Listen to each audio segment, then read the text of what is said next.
Played by Kevin Shannon. And Tim Shannon. We will briefly going over our 20-day unit plan, discussing the unit goals along with the NASB grade level benchmarks.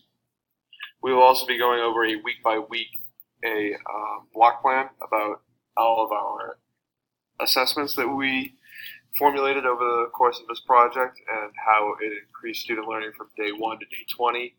And we will also be able to formulate how that build upon learning from a psychomotor vantage point, a cognitive vantage point, and an affective vantage point. Our first unit goal is psychomotor. It is students will demonstrate a mature underhand role in a bowling game. Our two cognitive ones are students will be able to determine the space where they will be able to knock down the most pins at once, or as we would call it, the pocket. And students will be able to determine an intermediate target that gives a strategic advantage during gameplay. We have two affective assessments, or unit goals. Students will be able to play a bowling tournament with other students cooperatively and following rules for bowling. Our last one is students will be able to demonstrate respect for themselves and others during bowling. For our NASB and grade level benchmarks for Standard 1, we have demonstrates a mature throwing pattern for a modified target game, such as bowling, bocce, or horseshoes. Standard 2 is selects appropriate shot and/or club based on the location of the object in relation to the target. Standard 3, participate in self-selected physical activity outside of the physical education class. For bowling, this would be applied to perhaps going to a bowling alley outside of school hours. Standard 4 is cooperates with a small group of classmates during adventure activities, gameplay, or team building activities. We will have them playing a tournament at the end of our unit. And for Standard 5, it would be demonstrates respect for self and others in activities and games by following rules, encouraging others, and playing in the spirit of the game or activity, as Tim said earlier. This is important when we are playing the tournament, just to keep students level-headed and making sure that they're being kind to one another.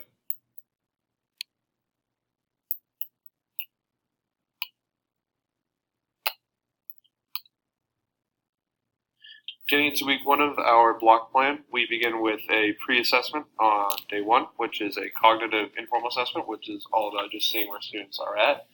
And on day 5, we have a second assessment, which is a psychomotor assessment, which is to see if students have grasped the lessons from days 4 and 5 well, which is about grip, setup, and approach. This is our day 1 assessment. As Kevin stated previously, it's a pre-assessment. It is cognitive. We are giving this to students before we start our unit because we want to see where they are with their prior knowledge of bowling. These questions include true and false, multiple choice, fill in the blank, matching, and short answers. They are all about the rules and etiquette of the game. They're also about decision making.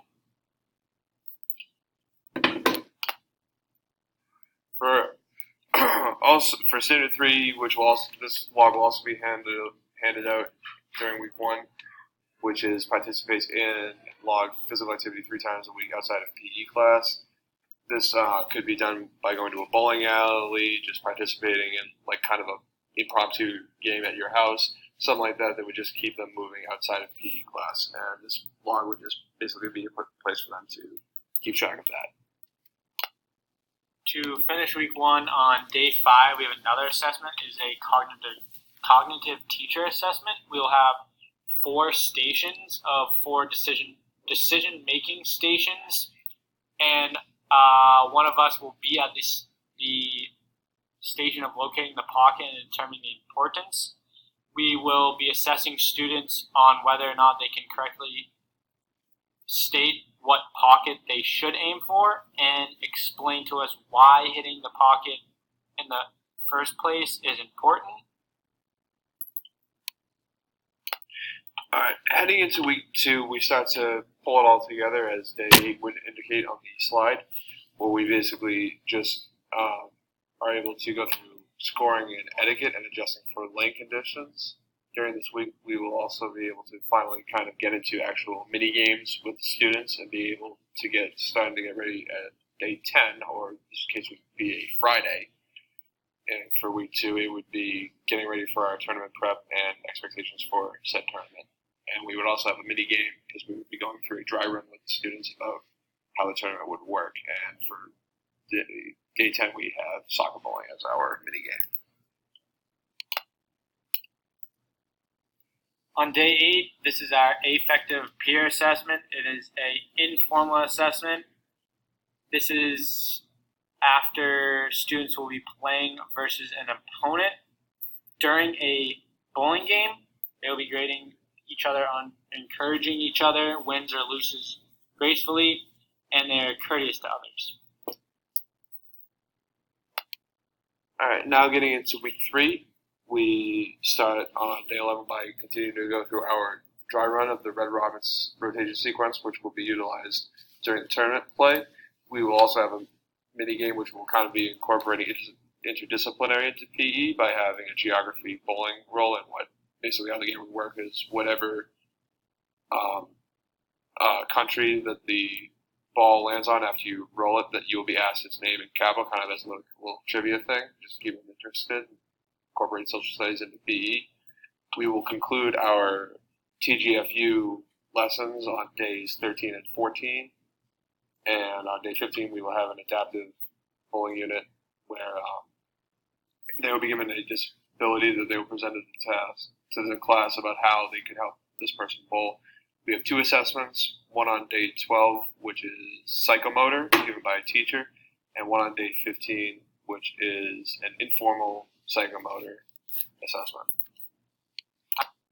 So for day 12, this is our psychomotor self-assessment. This is directly from the assessment-driven book on page 94. Students will be videotaped using Video Tagger, the app we discussed in class, and they will observe their performance on the video, looking for these 4 critical elements. For each trial, they have 3 trials.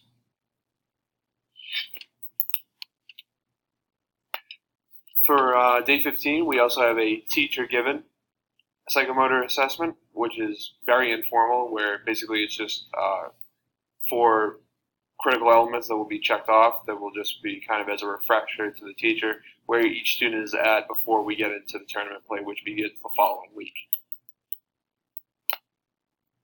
This is our last week of our 20-day unit plan.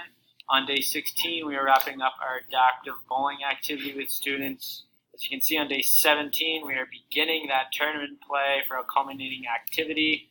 On day 19, we have a showcase, which is affective to the teacher, and day 20 is our last day, and our last assessment is the cognitive post-test, which is the same as our pre-test earlier that was discussed. And as Tim said, going into day 19 assessment showcase, which is affective teacher, this is a formal assessment. This goes over how students were handling themselves during tournament play, and as you can see, we have categories such as loses graciously, and under 3 ways to grade them, which is never, sometimes, and always, 1, 2, 3, and that is a formal assessment. And continuing on from that, this is the summative post-assessment cognitive. As Tim also said, this is a a post-assessment that is the exact same as the pre-assessment. This is just to see a measure of student learning from day 1 to day 20 about how they grew and progressed throughout the 4-week unit plan. And that is just our references.